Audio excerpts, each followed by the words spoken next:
দেখো বন্ধুরা, সকালবেলার কাজকর্ম কমপ্লিট করে স্নান করে ফুল তুলে তারপরে শাশুড়ি মা আর বৌমা একসাথে ভোগ রান্না করতে বসে পড়েছি। তো কি কি ভোগ রান্না করছি সবটাই কম বেশি একটু শেয়ার করব। দেখতেই পাচ্ছ এখানে কুমড়ো ভাজা হয়ে গেছে, আর কিছুটা কুমড়ো খিচুড়ির ভেতরে যাবে, আর কিছুটা সবজি বানাবো একটা পাঁচমেশালি। তো এখানে দেখতে পাচ্ছ খিচুড়ি বানাচ্ছি, এটা হচ্ছে আতপ চালের খিচুড়ি বানিয়ে ফেললাম আমি। আর এই সাইডে দেখো, মানে বাদামটা ভাজা হয়ে গেছে, সেটাকে আমি মানে খোসা তুলছি। আর কিছুটা আদা গ্রেট করে রেখেছি, সেটা সবজিতেও যাবে খিচুড়িতেও যাবে। চালটা মাপা কমপ্লিট, খিচুড়িও কমপ্লিট হয়ে গেছে, এই সাইডে সুজিটাও কমপ্লিট হয়ে গেছে। কত সুন্দর আকাশ, তাই না বলো বন্ধুরা? আর সূর্যটার আলোটা খুব তাপ ছিল, কিন্তু আকাশটা দেখতে ভীষণ ভালো লাগছিল। তো বন্ধুরা, তোমাদেরকে তো বলতেই ভুলে গেছি, দিনটা ছিল অষ্টমী, মানে মহা অষ্টমী, দুর্গাপূজার দিনকে, ঠিক আছে? তো আমি আমার ননদকে বললাম, ননদিনী তুমি একটু ফল বানিয়ে আমাকে একটু রেডি করে দাও, কেননা পুজো তো আমাকেই করতে হবে। ব্রাহ্মণ আমাকে বলে গেছে, বৌমা তুমি নিজেই পুজো করো, ওনার বয়স হয়েছে, তো উনি বলে গেছে তুমি বইটা দেখে করে নিও। তো যাকগে, আজকের ভোগে কি কি রান্না হয়েছে একটু তোমাদের শেয়ার করি। এখানে দেখতেই পেলে আমার শাশুড়ি মা সুজিটা দুটো গামলা এবং বাটিতে ঢেলে রেডি করলো।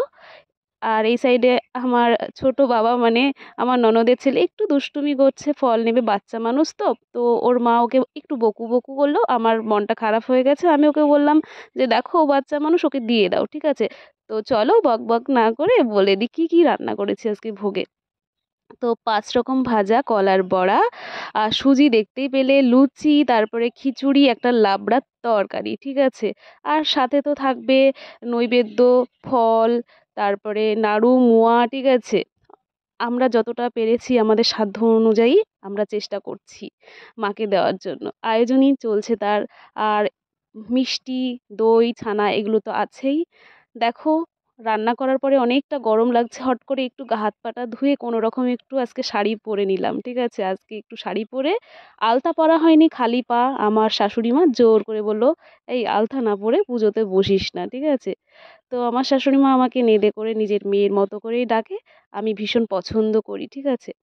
তো চলো এখন পুজো করার পালা, পুজো তো আমাকেই করতে হবে। তো পুজোও কমপ্লিট হয়ে গেছে, মায়ের কাছে আমি ক্ষমা প্রার্থী। ও মা, তোমার এই অধম সন্তান যদি কোনো ভুল ত্রুটি করে থাকে, মারে তুই ক্ষমা করিস আমাকে, ঠিক আছে? সবারই মঙ্গল করো, ভালো রেখো, সুস্থ রেখো, এটাই আমি কামনা করি। মানুষ মাত্রই তো ভুল ত্রুটি হয়, তাই না মা? তো পুরোহিত ছাড়াই আমি পুজো করলাম, এই প্রথম মহা অষ্টমী পুজো।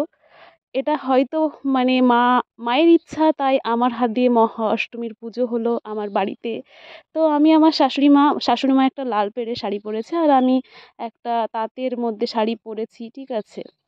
তো যাকগে, আমাদের পুজো কমপ্লিট করে মা সবারই শেষে প্রণাম করলো, আর আমি সাইডগুলো একটু মানে পরিষ্কার পরিচ্ছন্ন করছি। সবাই বাড়িতে প্রসাদ নিতে আসবে, বুঝতেই পারছো। নিজেদেরও একটু ফল জল খেতে হবে। হয় না, আমার হয় না, কেননা সবাইকে খাওয়ালে না আমার ভীষণ খুশি লাগে। আমার মনে হয় যদি সবাই খাই তখন আমার আত্মার শান্তি পায়, আর আমার আত্মার শান্তি পেলে না ওই মুহূর্তে আর খাওয়া লাগে না। সে যে কী তৃপ্তি কাউকে বলে বোঝাতে পারবো না। এই যে মায়ের মুখটা একটু দেখো, ঘটে পুজো হয়েছে, তোমাদের আশীর্বাদে একদিন মূর্তিতেও আমরা পুজো করব। তো চারিদিকটা আমি একটু তোমাদেরকে শেয়ার করছি, ঠিক আছে? তো ঘরটা ডেকোরেশন করার ইচ্ছা ছিল। হয়তো আমার কুঁড়ে ঘরে মা তুমি এসেছো, একদিন আলোকিত করো। তো যাকগে, এখন প্রসাদ দেওয়ার পালা, সবাইকে আমি প্রসাদ দিয়েছি। অনেক গল্প আছে, সামনে কোজাগরী লক্ষ্মী পুজোরও ভিডিও আছে আমার, সেগুলো তোমাদেরকে শেয়ার করব। তোমরা ভালো থেকো, অনেক গল্প হবে, সুস্থ থেকো। চলো আজকের মতো এই পর্যন্তই।